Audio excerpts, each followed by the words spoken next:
You know that sound? That really satisfying click when you snap a battery cover back on? Oh, yeah. It feels so simple. Just plastic on plastic. It feels simple, but it's Uh, not. I mean, that one little click is this huge engineering puzzle. it's a total balancing act. You've got geometry, materials science, and, pure economics all clashing. Exactly. So today we're doing a deep dive into snap fits. We're basing this on a really comprehensive design guide from First Mold. Right. And our mission here is to sort of decode these invisible fasteners that are holding everything together. It's a world you don't even think about. When you think about screws, maybe glue, But snap fits are different. They're actually part of the component itself. and that's the big economic driver, isn't it? You can just mold the fastener right into the casing. Yeah, and you just deleted the cost of, what, millions of tiny screws and the labor to install them? It looks cleaner, too. But the guide points out this huge trade-off right away. It's cheap to make the part. But incredibly expensive to start. The whole cost-benefit thing gets flipped on its head. How so? Well, the complexity moves from the assembly line right back into the mold design. To get those little hooks and undercuts, your steel mold needs all these complex moving parts. Sliders, lifters. And the tolerances are just tiny. The guide talks about mold trials. That sounds painful. Oh, it is. It's a complete headache. You almost never get that perfect click on the first try. It's a game of millimeters. So if the tool is off by just a hair... Then the plastic either won't snap shut, or worse, it'll never open again. Okay, let's get into the anatomy of what makes a good snap fit. The guide separates them into two roles, which I think most of us just assume are one thing. You mean positioners and lockers. Exactly. And that is a critical distinction. If you try to make one piece of plastic do both jobs, it's almost guaranteed to fail. So the positioners are the real heroes here. The rigid bits, the pins, the guides. Their only job is to bear the load. They stop things from sliding around and take all the stress, so the flexible parts don't have to. Which leaves the lockers to do the fun part. The lockers are the glamour muscles, yeah. They're the elastic hooks. Their job is just to bend, slide over a catch, and then snap back. That's it. So good design is a positioning pair plus a locking pair. Yes.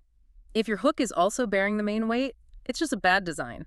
It'll snap off eventually. Speaking of snapping off, let's talk geometry. The guide gets really specific about the cantilever beam, which is that classic hook shape. Ah, the 90-degree rule. This is the most common mistake people make. You'd think for a super secure lock, you want a perfect 90-degree angle on that hook. Maximum grip. But the physics just doesn't work that way. A 90-degree angle creates a massive stress concentration right at the root. So under any real load, it just shears off. It shears off, and if the angle is less than 90, it just slips open too easily. So the sweet spot is actually, what, a trapezoid? An angle slightly greater than 90 degrees. Exactly. That angle distributes the shear force much more effectively. It's why those heavy-duty buckles on hiking bags don't just break. If you look closely, that hook is angled. The guide also mentioned sleeve-type snaps. Those are the round ones, right? Right. Instead of a hook bending, the whole sleeve expands. The force goes straight through its center, the neutral axis. Structurally, they're incredibly strong. But the trade-off is something called weld lines. Yeah. When you mold a circle, the hot plastic has to flow around the core and meet on the other side. That meeting point, that seam, is always a weak spot. Everything's a trade-off. Always. Let's see how this plays out in, actual products. The guide used the Keepy anti-loss tag as an example. That's a great one for ruggedness. It uses what's called a side gap snap fit, designed specifically so that heat or dropping it won't pop it open. And then you have something like the normal watch. They use snap fits on the strap purely for user experience. Just so you don't need those tiny, awful little tools to change the band. But the Circulab example, I think that was the most interesting one. Oh, the modular hairdryer. It's basically a transformer. It sounds like it. It really is. The snap fits are standardized, so you can snap the fan off the hairdryer, and suddenly it's a little desk circulator. And you take the battery hub and snap it into a curling iron base. And the water tank for the styler becomes a room humidifier. They call it an infinite cycle of reuse. And that's only possible because they perfected the snap fit. They perfected what the guide calls constraint completeness. Yeah. They guide the part, they position it so it can't move, and then they lock it. It's not just clicking shut.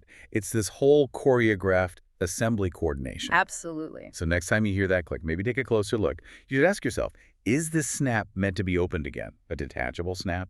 Or is it a dead snap meant to be permanent? And if you can see the hook, Check the angle, Hmm. because that little detail will tell you everything about how much trust the engineer put into that tiny piece of plastic.